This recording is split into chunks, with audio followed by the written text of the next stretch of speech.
It is Ryan Seacrest here. There was a recent social media trend which consisted of flying on a plane with no music, no movies, no entertainment. But a better trend would be going to ChumbaCasino.com. It's like having a mini social casino in your pocket. Chumba Casino has over 100 online casino-style games, all absolutely free. It's the most fun you can have online and on a plane. So grab your free welcome bonus now at ChumbaCasino.com. Sponsored by Chumba Casino. No purchase necessary. VGW Group. Void where prohibited by law. 21 plus. Terms and conditions apply. Welcome to Music Connects People, the show about the music and the musicians that bring people together. Our guest for this episode is Rock and Roll Hall of Fame inductee Jim McCarty, a founding member of the Yardbirds, the band that eventually evolved into Led Zeppelin.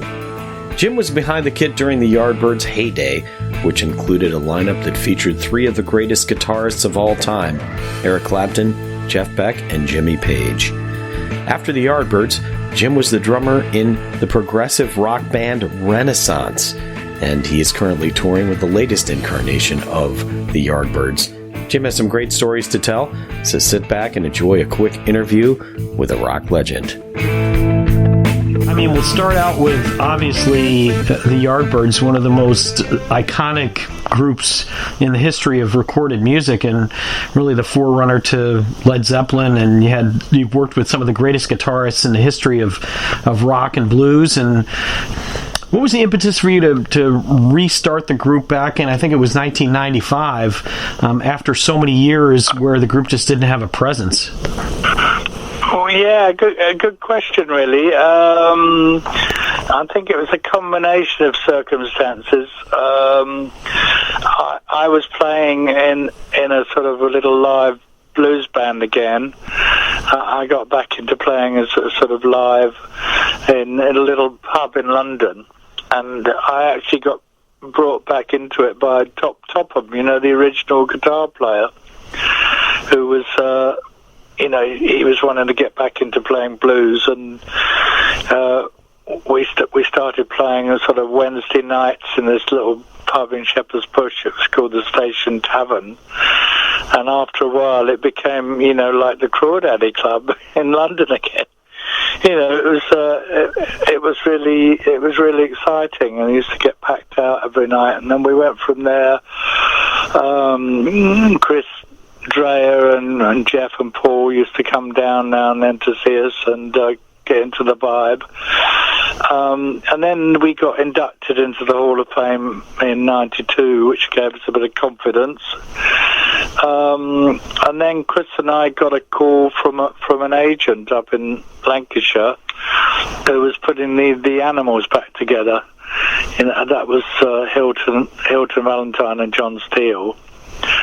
And they were going to, do tours as the Animals, and wanted to know if Chris and I wanted to put the Yardbirds back. So we'd had a lot of interest over the years, and lots of people saying, "Oh, why don't you play some of the old songs again and get the group back together?" And so we had a go and had an experiment, and it seemed to pay off. And it's got to be interesting because this second run is significantly longer than the first run, because you guys were around very long. I think you probably were in Renaissance longer than you were in the Yardbirds by the time the Yardbirds reformed, right? I know. Yeah, well, we just burnt out. We just we were doing it so full on, in the '60s. We were playing every night of the week. Somewhere else every night, and doing apart from the travelling, there was the interviews and the photo sessions and everything else involved with it, recordings as well, and it was just completely burnt us out in the end after 5 years of that. And now it's different, since we reformed, it's not quite full on. It doesn't really need to be full on. In fact, it's getting less and less now. I'm sort of doing probably at the most 50 dates a year, which isn't that many. But it's, I'm enjoying it, so it's not so hard. It's a chore. It's still enjoyable like this, the way I'm doing it. Yeah, I saw you a few years back. You were on a double bill in Buffalo at the Trough, which is where you're coming for this preview piece with Vanilla. Oh, Fudge. yeah, with the Fudge, yeah. I was just watching you. My son's a drummer, so I kind of pay attention to drummers, and you were just having the time of your life. I was thinking, man, this guy's really still loving playing this music, and it's some great stuff. Yeah, well, it is something I really enjoy, even after all that time. And the repertoire is so good, one song after another is great, and you don't really know what to leave out in the end. There's so many good songs. And the people are great. The people, the audience is, they're always so so gratifying. They come down and have a good time. It's such a great energy. Yeah, and they really seem to accept. I mean, I know you've had some lineup changes, and I'm glad you brought up Topham, because he's a guy that doesn't get discussed a lot as a guitarist in the Yardbirds. You always hear about Page, Beck, and Plant and everything, but you don't get to hear a lot. Or Page, Beck, and Clapton. I'm sorry, Robert Plant's another guy. But anyhow, you don't get to hear about Topham as much. And actually, you've got an amazing guitarist in Godfrey Townsend right now, who's another one who's kind of flown under the radar for a lot of years. Well, yes, everyone tells me. I I haven't actually worked with him yet, so it's a bit of an experiment. But everyone's telling me it's a great idea. And I've seen him play on YouTube and stuff, and I've spoken to him, and he seems very nice. And he's got excellent credentials, and we'll see. We'll be rehearsing this week, so you'll find out.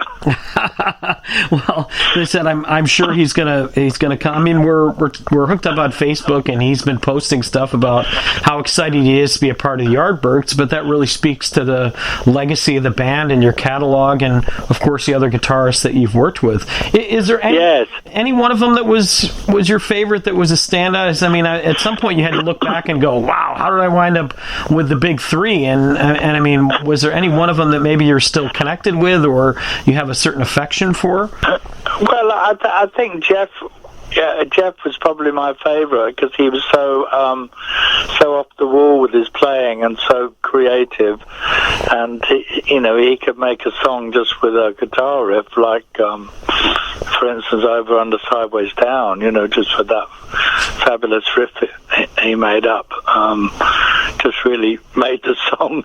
And he was a pretty genius, pretty well a genius when he played. And I think that lineup with Jeff during around about '66, that was probably our best lineup and the most exciting time for the band.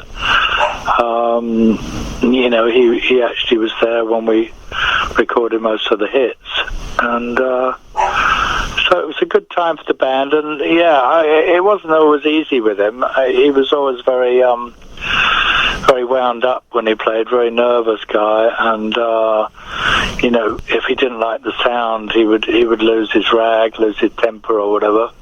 But I think I got a certain appreciation for him. Though of course the other two are great as well. And Jimmy's been really, really nice lately about the old group, and we had an old album we put out, the Anderson Theatre one that he remixed, and he did a good job of remixing that one, and it sounded really good for the time, Well, were you surprised that Jimmy decided to try to do the new Yardbirds? I mean, I know a lot of people don't even necessarily remember that Led Zeppelin's first group was the new Yardbirds, and I guess in some ways you were originally replaced by John Bonham, if that's the fact. It was really trying to be another Yardbirds. Well, Keith and I made that decision. We really wanted to leave. We were so completely fed up with it at the time. I know it's a bit crazy, but it was so full on. We were so shattered, and we really wanted to get out. And so, Jimmy and Chris decided to carry on, and then I don't know the exact story, but Chris got sort of shunted out somewhere, and John Paul came in, and then I heard Jimmy went up to some club in Birmingham and saw the other two playing in a band, and got those involved, and they did our repertoire first of all, because we were booked to play a couple of tours, and because we broke up we couldn't do that, so they did it as the new Yardbirds. But they apparently Chris Dreas sent them a lawyer's letter telling them that they weren't allowed to use the name because he had part of the rights to the name, and so they changed it then to Led Zeppelin, which was thought up by Keith Moon of all people. Did you know Keith Moon at all? I mean, was he somebody that hung around with the Yardbirds, or was he just somebody that was a friend of Page's? No. He did used to come to gigs. He was a funny guy. He turned up at a couple of our shows. We played with the Who a few times. I thought he was a great drummer, very very funny guy, and we had a few laughs.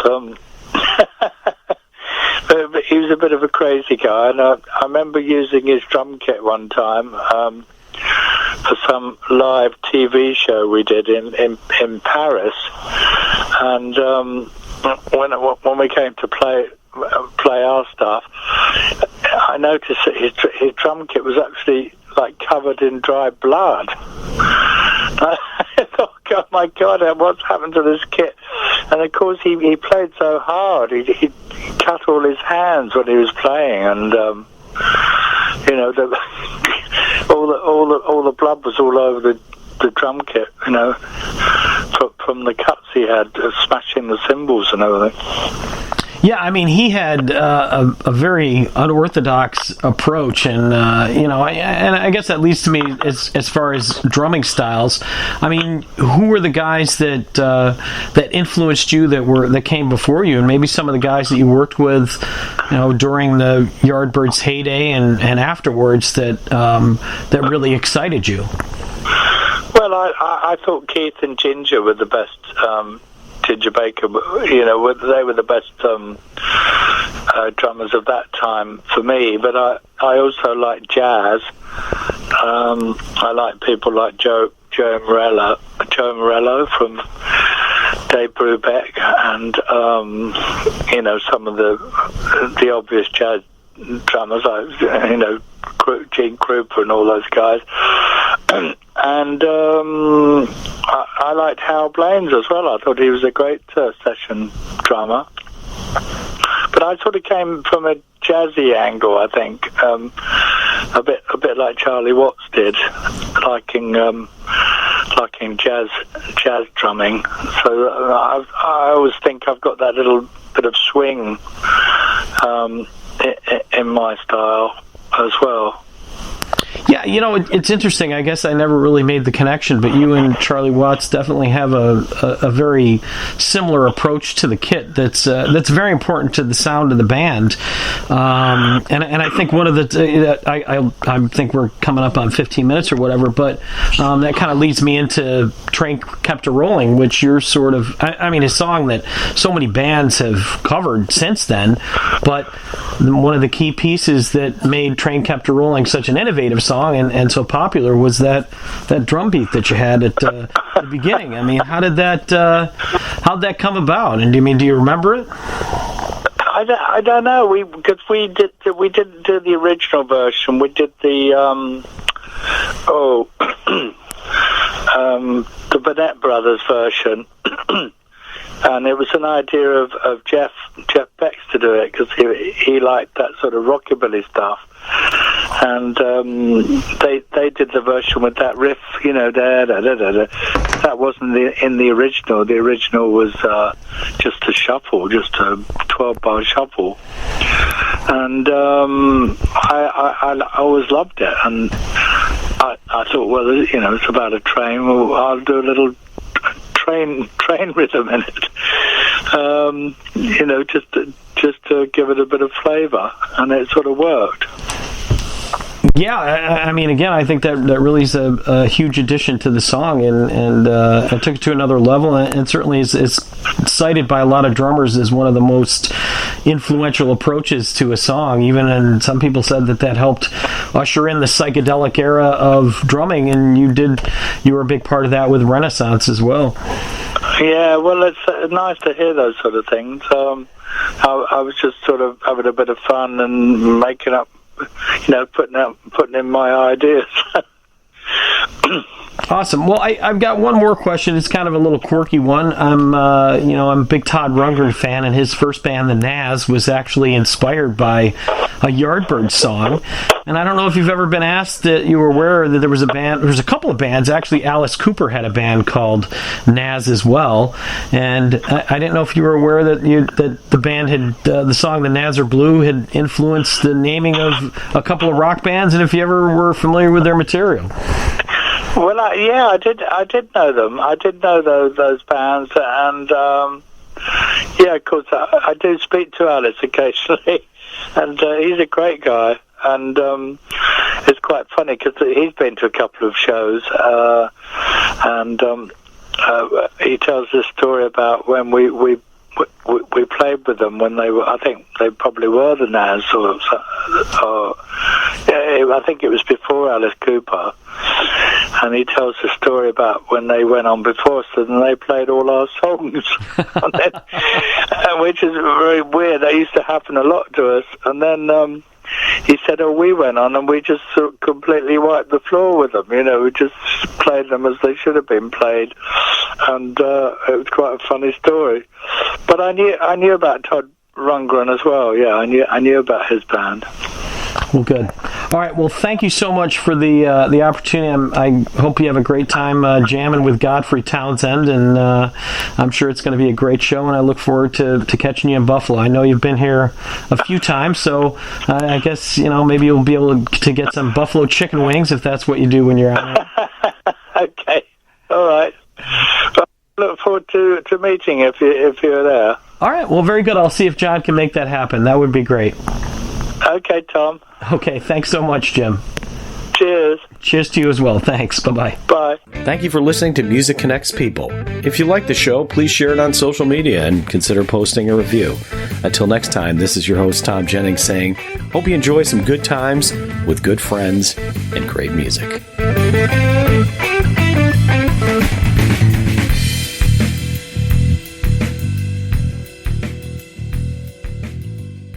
It is Ryan Seacrest here. There was a recent social media trend which consisted of flying on a plane with no music, no movies, no entertainment. But a better trend would be going to ChumbaCasino.com. It's like having a mini social casino in your pocket. Chumba Casino has over 100 online casino-style games, all absolutely free. It's the most fun you can have online and on a plane. So grab your free welcome bonus now at ChumbaCasino.com. Sponsored by Chumba Casino.